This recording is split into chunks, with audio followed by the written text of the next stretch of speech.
Today, we're going to talk about a mental model created by Charlie Munger, the psychology of misjudgment. It says that people have 25 psychological tendencies, patterns, which can affect your judgment when you don't realize it. Let me tell you about Charlie Munger. Poor Charlie and poor Richard. Munger is Buffett's partner, and Buffett says he is the smartest guy he has ever met. Fate has tied the two of them together as lifelong partners. But if fate didn't arrange it that way, Munger would have achieved his own success, just as Buffett would have. Munger's experience is relatively simple. He was born in Omaha, Nebraska. Worked for Buffett's grandfather, Buffett Sr.'s grocery store, participated in the end of World War II. Went to California Institute of Technology, graduated with honors from Harvard Law School, and worked as a lawyer for a few years, then quit, focus on investing, stand shoulder to shoulder with Buffett, and I have a friend who is a disciple of Munger's and wrote an article about him. I took it and changed the title to Success by Wisdom Only, and it went viral for a while. Everyone wants to be like this, mostly an illusion, but if there are such people in the world, Munger is closer. Munger is smart, but not cleverly. His idol is Franklin, the founding father of the US, but I haven't seen him talk about Franklin's various remarkable achievements.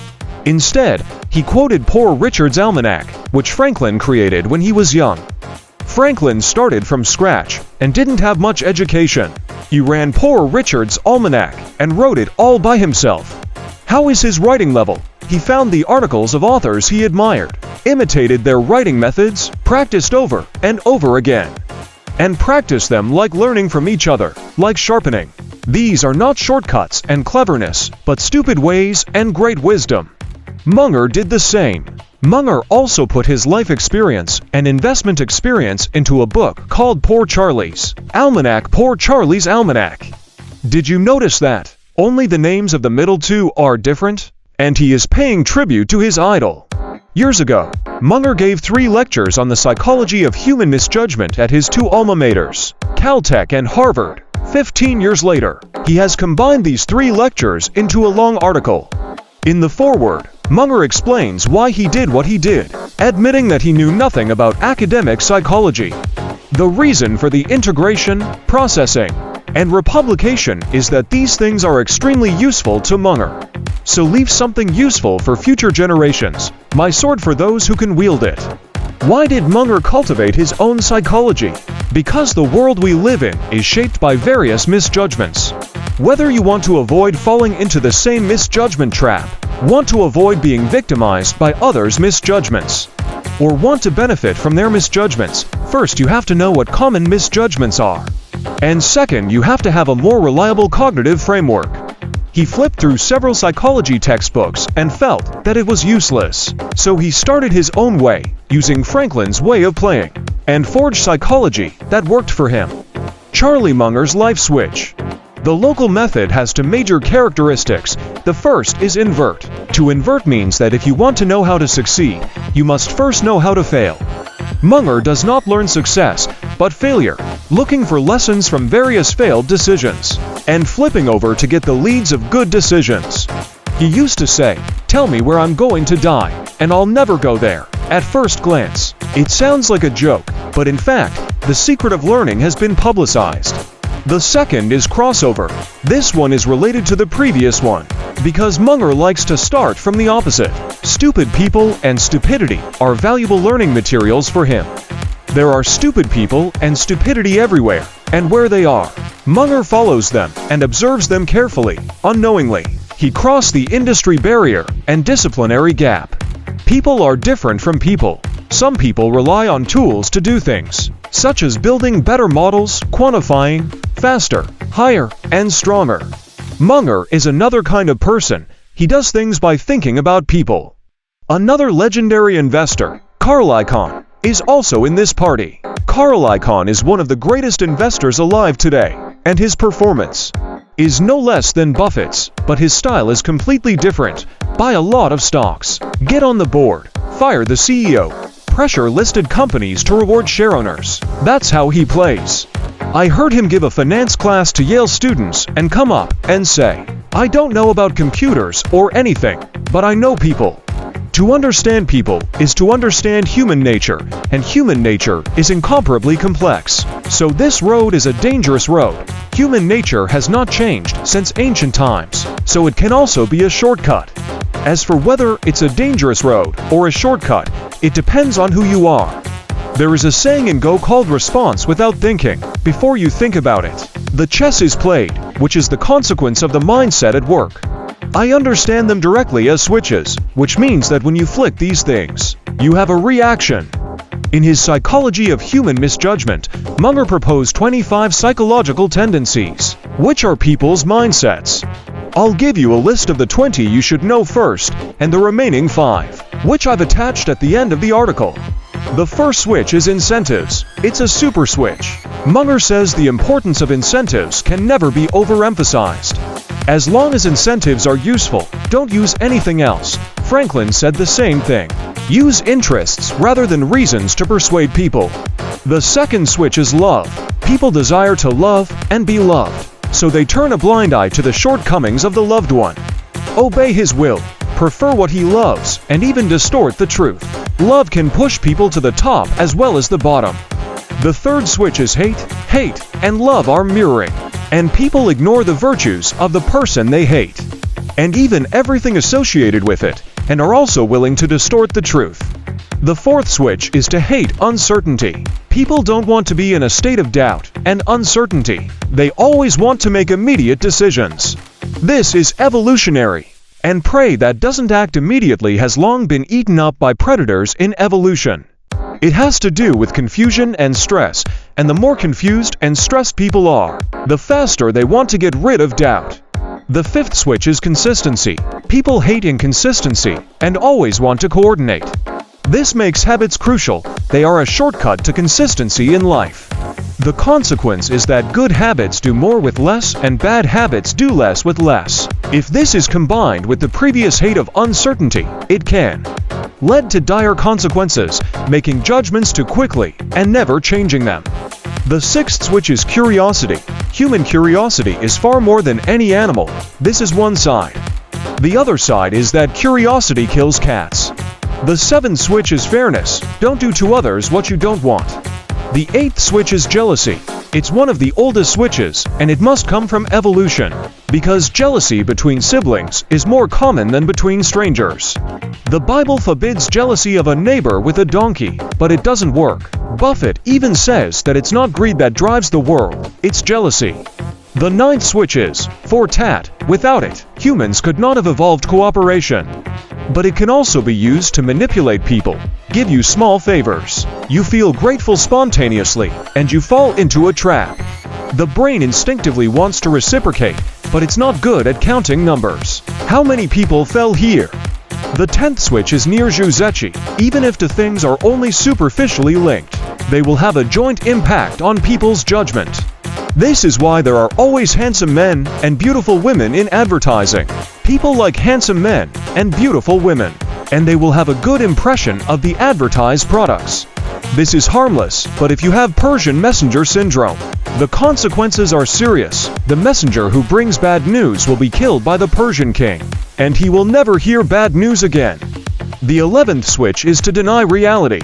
People will refuse to acknowledge reality if it is too painful. The 12th switch is to take yourself too seriously. People always think that what they have is better, like people who are like them. The advantage is safety. The disadvantage is to form a small circle of like, locked in a spiral of mutual appreciation, but gradual decay. Great people, on the other hand, often clean the room and break up. The 13th switch is overconfidence. This is closely related to the previous switch, overvaluing oneself. Overconfident people also tend to overestimate their ability to judge others, resulting in excessive time spent in interviews that is more effectively spent on resumes. How can I detoxify? Think less about yourself. Think more about probability. Don't think about whether you can do something. Think about the success rate of this thing before. The 14th switch is loss aversion. People hate certain losses, even taking huge risks to avoid them. When to-go world champions were competing for the top spot, one side made a small mistake and caused a loss. If he admitted the loss, the situation would be unfavorable, but it would last longer. He refused to accept it and chose to fight hard immediately, and was defeated by the opponent in one blow. Alpha coefficient Go will not be like him, because this switch belongs only to humans, not artificial intelligence. The 15th switch is to find identity. Teenagers are far more influenced by their peers than families, and adults are the same. People are motivated by a sense of identity to do unthinkable things, such as the unthinkable violence that ordinary people can inflict on others in a group. People are most motivated to seek identity in times of confusion and stress. So the first step in pyramid schemes and cults is to isolate people. The 16th switch is benchmarking. People are not good at making judgments on isolated things, and they need to compare and judge by reference. For example, if you buy something with 100 yuan, it is difficult for you to judge whether it is worth it. But if it was 50 yuan yesterday and 100 yuan today, you can easily judge that it is not worth it. Don't buy accessories, because the accessories business is based on the use of benchmarking switch. For example, when buying a car, many people will come with many accessories. Just because the price of the accessories seems insignificant compared to the total price of the car. In fact, the profit of others may be mainly on the accessories. Boil the frog in warm water, because every moment is only compared to the previous moment, and it feels that there is no change until it boils. We are always good at making judgments and comparing benchmarks, that is, relative perspectives, and we are very bad at absolute perspectives. The 17th switch is to value what is easily available. Munger said there is a lyric, "If the person I love is not around, I will love the person around me." The president of Yale University and psychologist Sue Bide also said that when it comes to relationships, the most relevant thing is distance. Rabbits always eat grass by the side of the nest. The 18th switch is obedience to authority. Leaders are more likely to appear wise and powerful than ordinary people, even though they are ordinary people except for their positions. The worship of power is not a peculiarity of any nation. It is common to all mankind. That is why it is necessary to be particularly careful about who you put in a position of power. The 19th switch is that everything has a reason to get someone to do something. You must tell him why, because everyone wants to know why. As long as you add the word because, no matter what is said later, others will let you a little more. There have been many experiments on this point in psychology. You might as well try it. The effect will be obvious. The 20th switch is a master switch, a combination switch. If you combine the previous single switches, the effect will be stronger. For example, the combination of loss aversion and the pursuit of consistency makes people keep adding bets on failures until they all lose. For example, the obey authority switch plus the pursue consensus switch plus the find identity switch, then it is possible to create cults and terrorist groups. Looking back at these 25 switches, the remaining 5 are attached at the end of the article.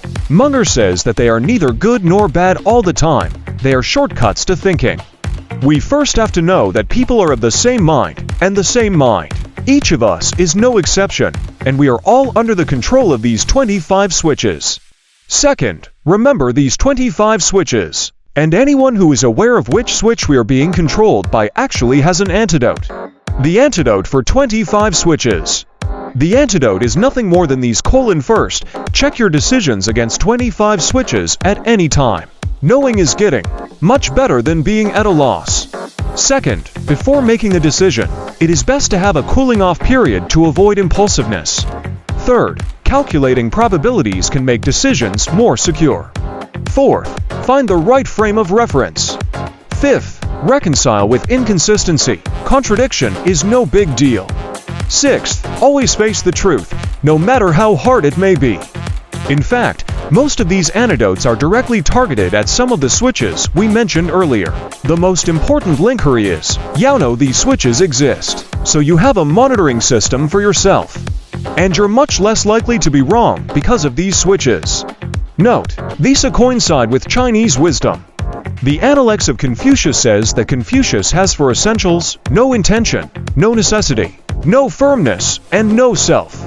That is to say, the teacher does not do for things, does not want to take things for granted, does not force, is not stubborn, and is not limited to himself. Shang Shu also left a 16-character heart biography. The human heart is only in danger. The Tao heart is only subtle, the essence is only one, and the truth is only right. If you can do it, managing our 25 switches is definitely enough. The reason is these, and the result is all in the integration of knowledge and action. P.S. The other 5 switches Charlie Munger writes about in the book are: stress. Stress has a dual nature. To paraphrase Pavlov's research on dogs, first, great stress can make people collapse. Second, if the stress is enough, everyone will collapse. Third, once the strongest person collapses, it is also the hardest to recover. The most interesting point is the fourth point, that the only way to recover is to reapply great pressure. Everyone knew that one could only improve with practice. However, some skills were not commonly used. To practice to perfection, one could only practice at any time. These skills were dragon-slaying skills. You might not be able to meet a dragon in your lifetime. But what if you didn't practice it now? Drugs are bad. There's nothing to explain. Aging. No one can continue to be good at learning new and complex skills in old age. And the only way to delay the wear and tear of time is to always keep thinking and learning with joy. Gossip. Everyone loves gossip, and there's nothing you can do about it. But you have to try not to let the gossip disturb the people doing the right thing. Recommended further reading: Charlie Munger. Poor Charlie's book. Charlie Munger's 3 lectures on the psychology of misjudgment. February 2, 1992, speech at the Bray Lecture at the Caltech Faculty and Staff Club. Tucson, October 6, 1994. He was invited by the Cambridge Center for Behavioral Studies to deliver a speech at the Harvard University Faculty and Staff Club. On April 24, 1995, he was invited by the Cambridge Center for Behavioral Research to deliver a speech at the Boston Harbor Hotel. Summary of this lecture. To conclude, we talk today about Charlie Munger's psychology of misjudgment. What it says is that there are some psychological tendencies or mindsets that can affect your judgment without you realizing it. If you want to avoid falling into the trap of misjudgments, you need to pay attention to these misjudgments. The inspiration for today's mental training is a book, Poor Charlie's Book, which I recommend to you. Thinking Today. Finally, I leave you with a question for consideration. Which one of the 20 switches we talked about today impressed you the most or was the most emotional? Have you encountered any examples in your life that reflect this mindset? You are welcome to leave a message in the comment area below the document and interact with me.